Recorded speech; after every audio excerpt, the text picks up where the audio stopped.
making a standout play against the Suns. Watch his jump, bounce pass to Ben McLemore. McLemore drops to 3. Here it is again. He jumps up in the air, and so good. I don't know how, because maybe just because LeBron, that's how.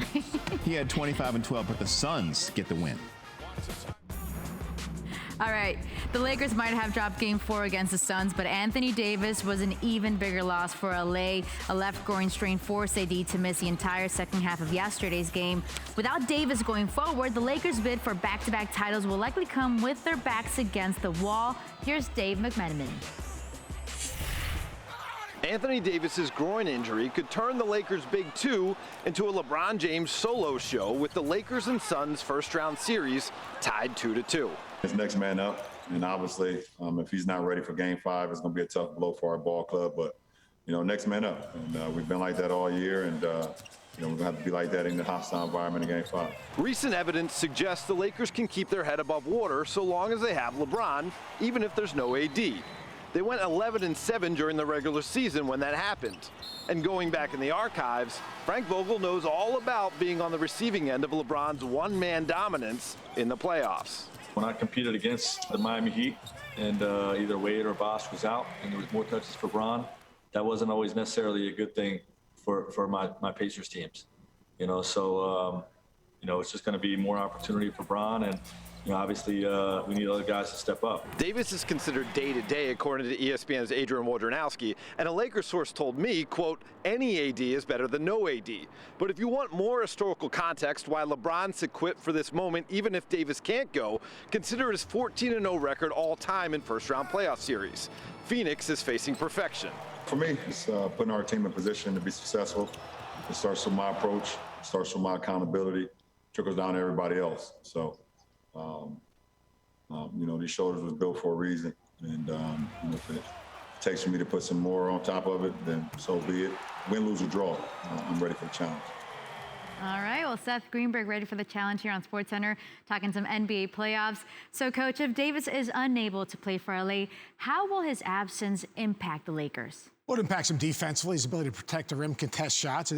Look, he's one of the top 5 players in the NBA. Anthony Davis. You can't just take him off the team and expect to be the same basketball team. And then you don't have Caldwell Pope, another terrific perimeter defender. So you've got 2 elite defenders out of the game. And then you have a guy that you can play through. Let's face it, Anthony Davis takes pressure off LeBron James. Think about how many times he's gotten to the line in the 2 Laker wins. Why? Because when he catches it, he rips it, he attacks, he puts pressure on the defense. What's the solution? I got a question for you. Where's Montrezl Harrell? I mean, the guy was 6th man in a year ago. Now he can't get in the game. I do think Harrell and Gasol need to play. Gasol, because if LeBron's going to play big minutes and be aggressive, you've got to open up the floor. Gasol opens up the floor because of his ability to shoot and pass. Now, all of a sudden, there's more room for LeBron to make plays. It's going to be must-see. We'll see how it plays out now in a best-of-3 series with Phoenix having home court. Now, Seth, what the Nets' Big Three is doing is historic. Can you put their performance into perspective for us? They're a problem. I mean, they're a problem. It's 131 points or 147, whatever they've scored. Look at these numbers. These numbers are ridiculous. Insane. They combined or assisted on 137 and 141s. Look what they've done in isolations. Like, the playoffs are about adjustments. What adjustments do you make? Oh, we're going to take Harden out of the game. Oh, that's all right. Durant's going to kill you with pull-ups. Oh, we're going to take Kyrie out of the game. Oh, then Harden's going to beat you into the rim. I mean, there are no adjustments to this team. Offensively, this is a freakishly talented team that has so many different ways to beat you, and they are unselfish. You talk about James Harden. He can drop 40 in any given night. He gives up a little bit of himself for the good of the team, but when needed, he can go make a play. Oh, and by the way, the other complementary players, Joe Harris, who knocks down open jumpers. This team offensively is a joke. And those 3 guys, ridiculous. I don't remember. You got to remember now, these 2 playoff games, they've scored 200 points between them. All right? Those 3 guys, 200 points. There are teams that don't score 200 points in playoff games. They did it with 3 dudes. That's ridiculous. 3-headed monster. Nets will go for the series win on Tuesday night in Brooklyn. Now, we got to talk about Trae Young, who has been great for the Hawks in this series, averaging 27 points, 10 assists.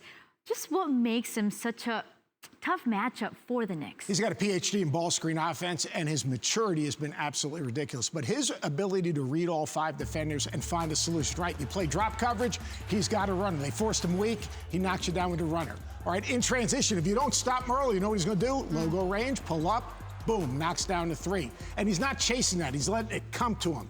All right, if you try to get the ball out of his hands and you stay on him, he's going to throw that roll. And Capella is a great rim runner.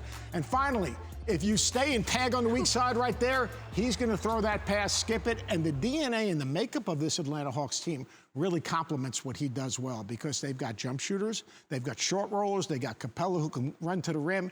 And by the way, they've been terrific defensively. So the Hawks are for real, not just in this series. The Hawks are dangerous moving forward. It's all gelling. It's all gelling at the right time. And I'll tell you, Trey is dropping dimes. Fast. Trap him. Get the ball out of his hands. I'm a Knicks fan. Don't let him beat you. There you have it. I'm done. He's done. We're done. Seth Greenberg with what you need to know. Thank you, Seth. Thanks, Tony.